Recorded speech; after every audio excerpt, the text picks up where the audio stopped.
Anchored to the Wind, a Frontier Family Saga. These aren't legends. They were my family. These are their stories. They crossed frontiers, survived wars, and helped build the place that we call home. Autumn settled gently over the mountains of northeast Alabama. The mornings arrived crisp and cool, with a light frost sparkling across the fields before the rising sun warmed the valleys. Maples had begun turning crimson, hickories glowed golden, and the oak leaves had taken on the deep bronze colors that always reminded folks winter wasn't far away. For the farmers around Lebanon, Alabama, harvest was both the busiest and most satisfying season of the year. The corn stood dry in the fields, waiting to be gathered. Smokehouses were beginning to fill. Sweet potatoes had been dug.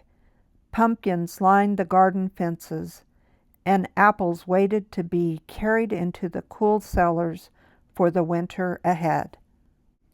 While most families were busy bringing in their crops, Preston Horton found himself with work from daylight until nearly dark. Harvest had a way of breaking things. Plows struck hidden rocks. Wagon rims loosened after months of hauling heavy loads. Corn knives lost their edge. Hoes broke. Trace chains snapped under the strain. Every farmer wanted his equipment repaired before the weather turned. The steady ringing of Preston's hammer echoed across the valley from sunrise until evening.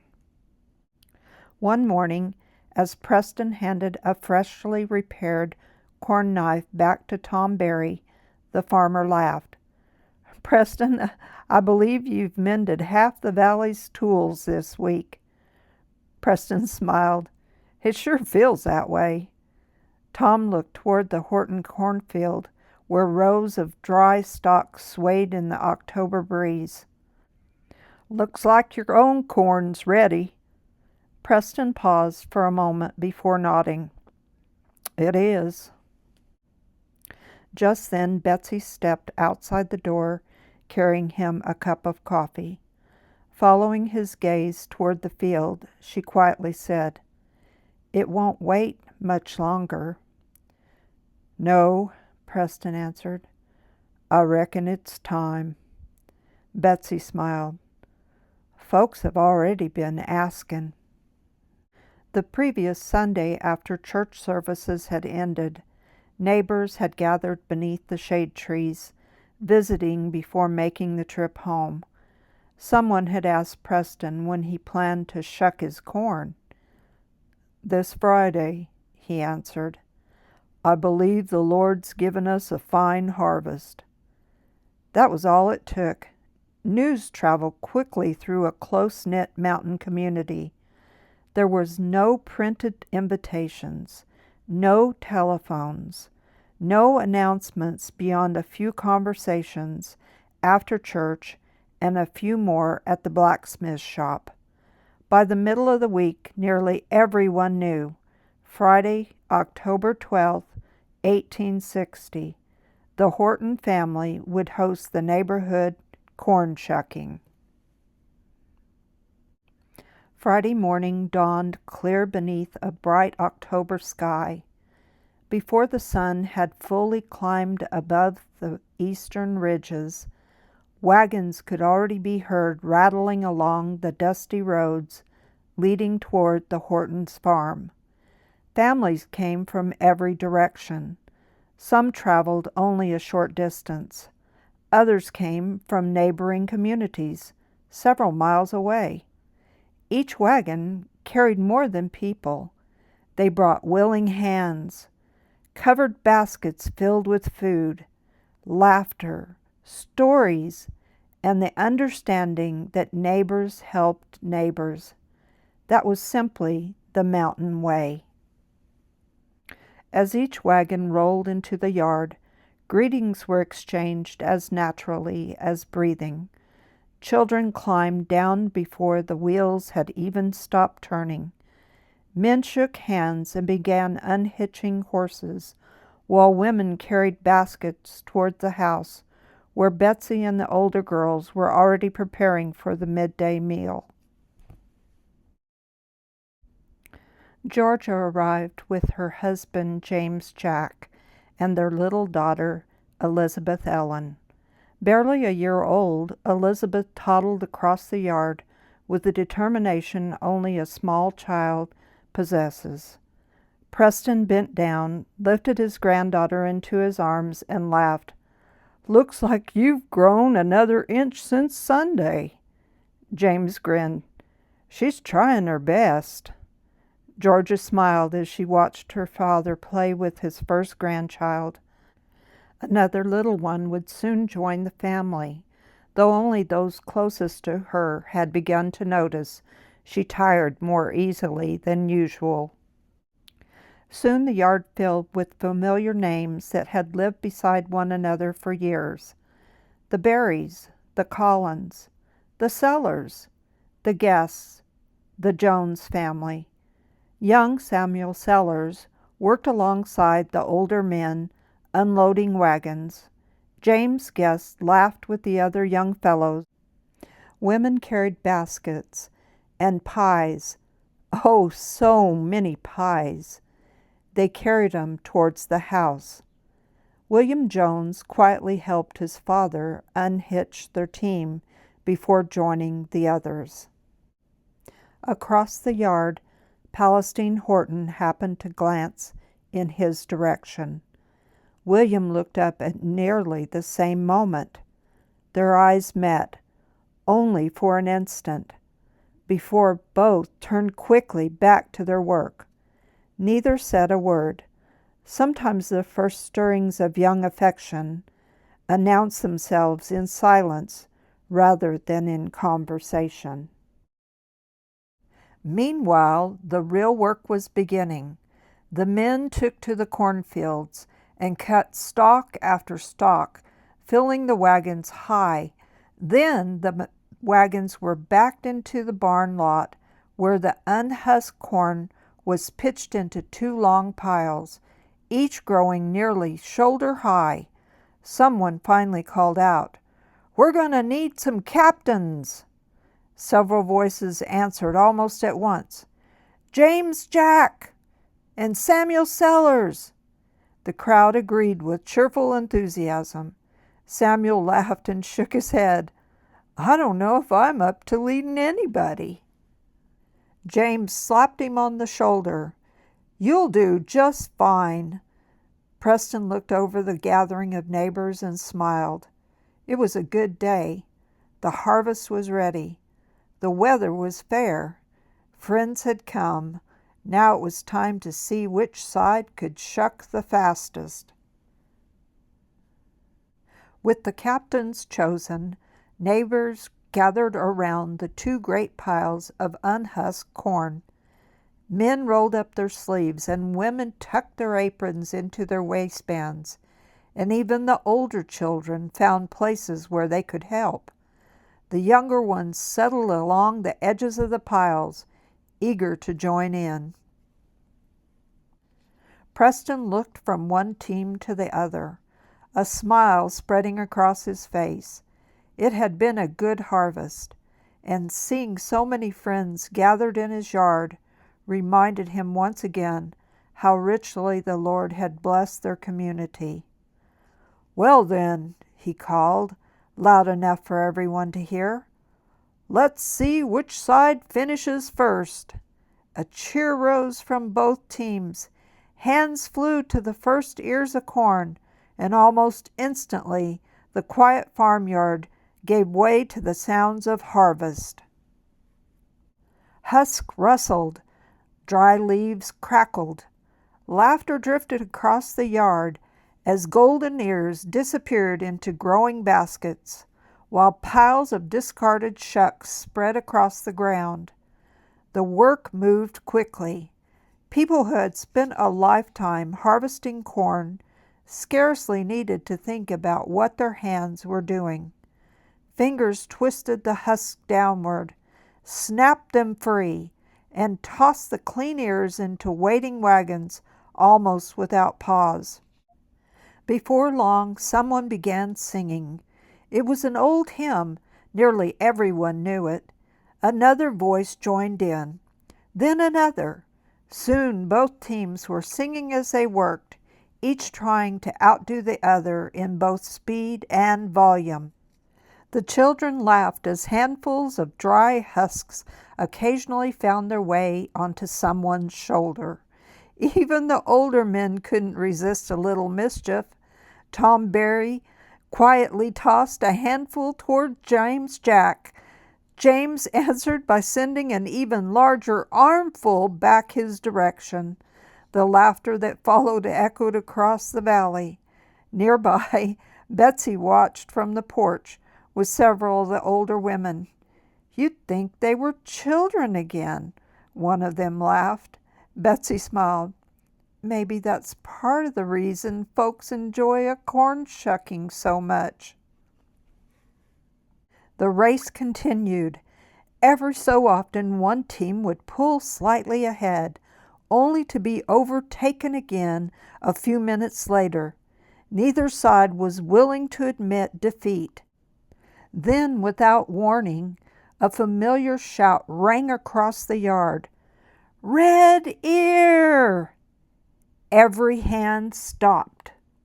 Martha Horton stood smiling, holding a brilliant red ear of corn high above her head. The old custom was known throughout the countryside.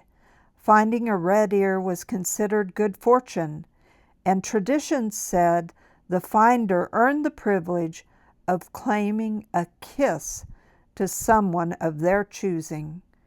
Immediately, every eye turned toward Martha. Someone called out with a grin, "Well, Martha, who's it going to be?" Martha's cheeks flushed a deep crimson that nearly matched the corn she held in her hand. For just a moment, she looked down at the ground. Then she gathered her courage and she said, "Samuel Sellers!" Samuel looked almost as surprised as anyone, but raised his hand in victory as a boy pushed him towards her. Martha smiled shyly. Without saying a word, she gave him a quick kiss on the cheek. Samuel turned nearly as red as the ear of corn itself. The yard erupted in cheers, laughter, whistles, and good-natured applause. Someone shouted, "I'd say Sam's the real winner today." Even Preston laughed as Samuel tried unsuccessfully to hide his embarrassment. Martha hurried back to the women, covering her face while everyone continued teasing the young couple. No one knew that 4 years later, Martha Horton and Samuel Sellers would stand together before a minister and become husband and wife. On that October day, however, they were simply two young people whose quiet affection had become known to the entire neighborhood. The laughter gradually settled, and before long, the race was underway once again. While the men and older children continued shucking corn, the women worked together beneath the shade of the large oak tree and inside Betsy's kitchen. The air was filled with aromas that could make anyone's stomach growl. Cast iron kettles simmered over open fires. Fresh cornbread browned inside Dutch ovens. Beans cooked slowly with salt pork. Collard greens seasoned with smoked ham filled the air with their rich fragrance. Chickens roasted until their skin turned a deep golden brown. Nearby, one of the men tended a whole hog that had been cooking over glowing coals since before sunrise. The smell drifted across the farmyard, tempting everyone to look toward the cooking instead of the corn. Pies were laid out on wooden tables. Some were filled with dried apples that had been carefully preserved from the previous season. Others held sweet potatoes, flavored with cinnamon and nutmeg. Molasses cakes waited beside jars of churned butter. Nearby jars of homemade preserves lined up neatly in a row. Children wandered close to the kitchen more than once, hoping someone might offer an early taste. But more often than not, they were sent off with smiling reminders. Supper comes after the work. No one complained.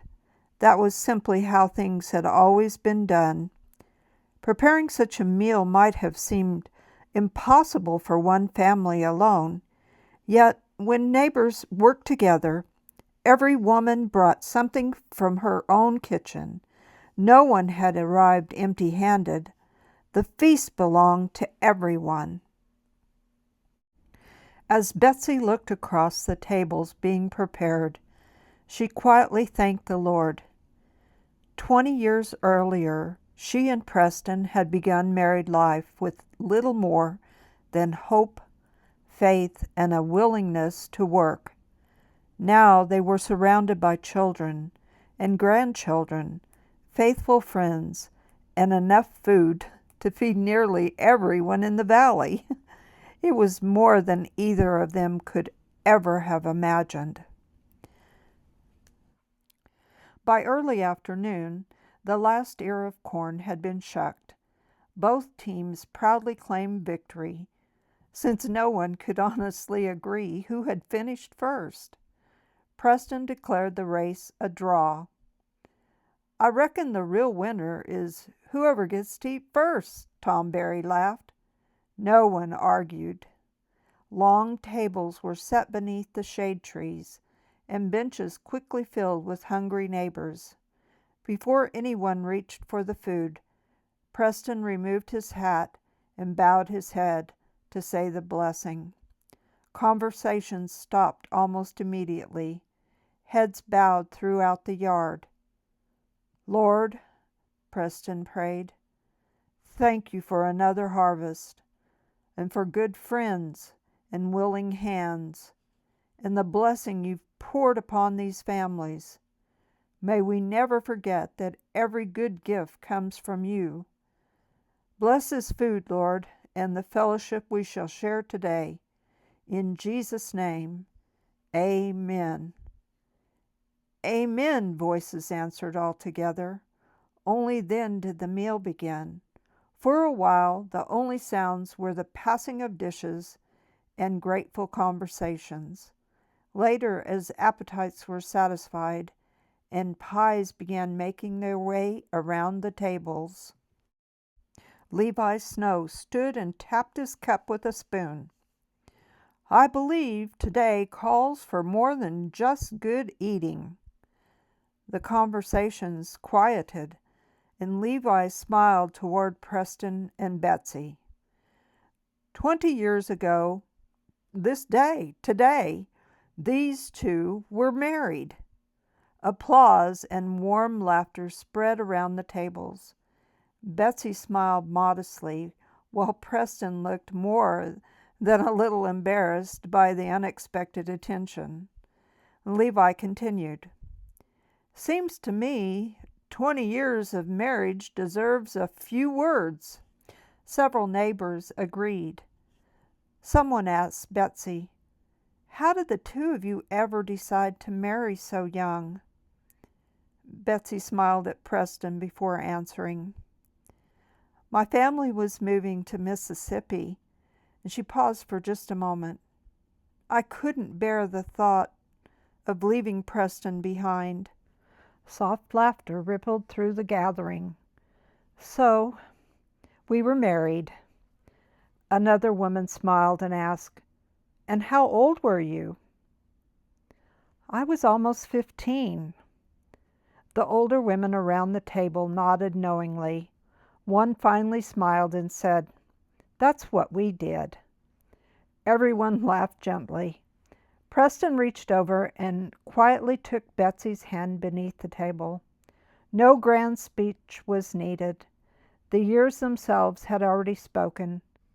Surrounded by children, a granddaughter, neighbors, and friends, they had built a life together that reflected hard work, enduring faith, and steadfast love.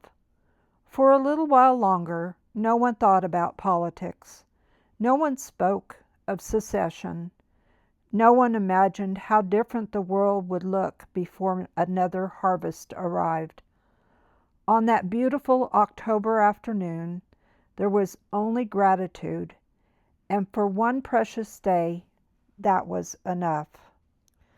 As the meal drew to a close, no one seemed in any hurry to leave the table. Children drifted back toward the yard to play while the older folks lingered beneath the shade trees, enjoying the cool October afternoon. Someone poured another cup of cider. Others helped themselves to one last slice of pie. Conversations wandered from crops and weather to grandchildren and memories. It wasn't long before one of the neighbors smiled toward the Horton children gathered nearby. "Preston," he said, "I've always wondered how you came up with some of those names." A few heads nodded. "They're not the usual names around these parts." Preston leaned back and smiled. "I suppose they're not." He looked across the yard where his children laughed together. "Well, when Betsy and I were first married, we talked often about the kind of family we hoped the Lord might give us." He paused a moment before continuing. "I've always believed a name ought to mean something. Every child is a gift from God, and I wanted each of ours to carry a name that connected them either to our family or to something that had meaning to us." The listeners nodded quietly. "Our first daughter was Georgia Ann." He smiled towards Georgia. "Both Betsy's family and mine had roots that reached back into Georgia. It seemed a fitting name for our firstborn."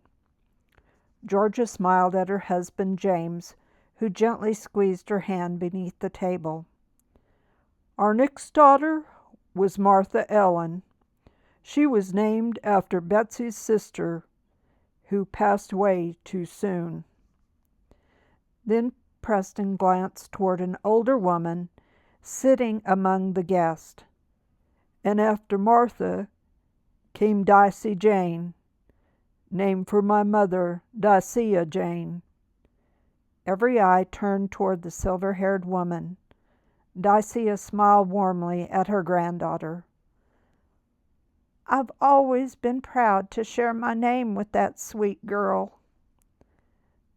Dicey reached over and gave her grandmother's hand a gentle squeeze, drawing smiles from everyone nearby. "The next year came Palestine," Preston continued. "I've been reading my Bible and thinking about the Holy Land. The name seemed both beautiful and full of promise." Palestine lowered her eyes with a modest smile. "Not long afterward came Louisa, Alabama. I figured one daughter ought to carry the name of the state where she was born." That brought warm laughter around the tables. Tom Berry chuckled. "And those two girls have been a-trying to keep up with each other ever since." Betsy said, "They were born so close together that some folks have always said that they were almost like twins." "They certainly kept us just as busy as twins," Preston replied, drawing another round of laughter. The stories continued. "Sarah Hazelton was named for family." He smiled toward another daughter. "And Tennessee Jane reminds us of the Tennessee hills where some of our kin once lived." Then someone grinned. "Well, what about little Mary, Kansas?" Everyone laughed. Preston shook his head with a smile. "Well, I'd been reading about the Kansas Territory. It sounded like a place where families were building new lives." Tom Berry laughed. "Seems you were always reading something." "Well, I tried to." Preston nodded toward little Ida, happily sitting next to her mother. And Yulita Idalia simply sounded beautiful to both Betsy and me. Finally, someone's eyes settled on the youngest child sitting on Betsy's lap. "What possessed you to name that little girl Stephen A. Douglas?" The table erupted in laughter when Preston chuckled. I'll admit that one surprises most folks." He smiled affectionately at the little girl, who looked up from her biscuit without the slightest concern over the discussion. "I admired Senator Stephen A. Douglas," he shrugged with a grin. "Didn't always agree with him, but I respected his intelligence. So she became our little Stephen A. Douglas Horton." Tom Berry laughed. "Well, I reckon she'll spend the rest of her life explaining that one." Preston answered, "So will I." The laughter that followed could probably be heard halfway to Lebanon. For a little while longer, neighbors shared stories, teased one another, and remembered days gone by. No one knew those ordinary conversations would someday become treasured family memories. As the afternoon slowly gave way to evening, someone carried a fiddle from one of the wagons. "Look like work's done," Tom Berry announced. "Time for something a little more enjoyable." The fiddler tightened his bow and began with an old tune everyone recognized. Before long, feet were tapping across the yard. Young children danced in circles simply because the music invited them to. The older boys pretended they weren't interested. That lasted only a few minutes. Soon they were joining the fun as well. Several couples stepped into the open spaces beneath the oak trees. James Jack took George's hand with the easy confidence of a husband who knew every step. Nearby, Martha and Samuel exchanged only a smile. Neither of them seemed anxious to become the center of attention again after the excitement of the red ear. William Jones stood talking with several of the young men until the music slowed. Across the yard, Palestine was helping Betsy gather empty dishes. For just a moment, William caught her eye, and he smiled and she smiled back, and neither spoke. Sometimes the smallest moments leave the deepest impressions. As darkness settled over the mountains, lanterns were lit around the yard. Their warm glow mixed with the orange light of nearby cook fires, while the music continued beneath a sky slowly filling with stars. Older neighbors settled into rocking chairs. They spoke of children now grown, seasons long past, and the many changes they had witnessed through the years. The youngest generation laughed nearby, scarcely listening. Old stories often seem ordinary to the young. Only later do they become precious. By the time the last wagon was loaded, the moon had risen above the treetops. Families hugged one another before climbing aboard their wagons. Children, exhausted from a day of work and play, were wrapped in quilts and laid gently inside the wagons to sleep on the ride home. One by one, lanterns disappeared into the darkness as neighbors started down the familiar roads leading back to their farms. Soon the laughter faded. Only the soft chirping of crickets and the distant rumble of wagon wheels remained. The Horton family stood together in the quiet yard. The mountains were still. The corn was gathered. The harvest was safely home.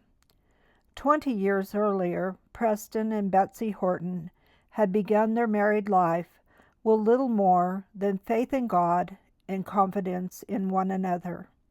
Now their home was filled with children, a grandchild, faithful friends, and the blessings that came from years of honest work.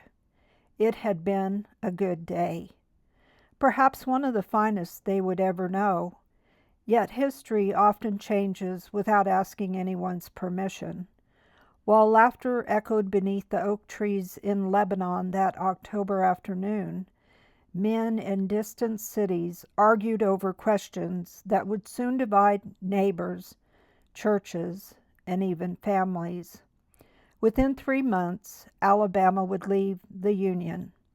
Within 6 months, Fort Sumter would fall. Within a year, many of the young men who had laughed together around those piles of corn would exchange harvest tools for rifles. Some would never return. But none of that was known on October 12, 1860. On that day, there was only gratitude, only friendship, only family, only the satisfaction of honest work completed together beneath the autumn sky. Perhaps that is why the memory endured so long, not because anything extraordinary happened, because ordinary days often become the ones we treasure the most. The corn had been gathered, the tables had been cleared, the music had faded, yet the bonds formed that October day would carry the Horton family through the darkest years that still lay ahead. For as long as they remained anchored by their faith, they would never truly be carried away by the wind. Until our next episode, may the Lord keep you wherever you go.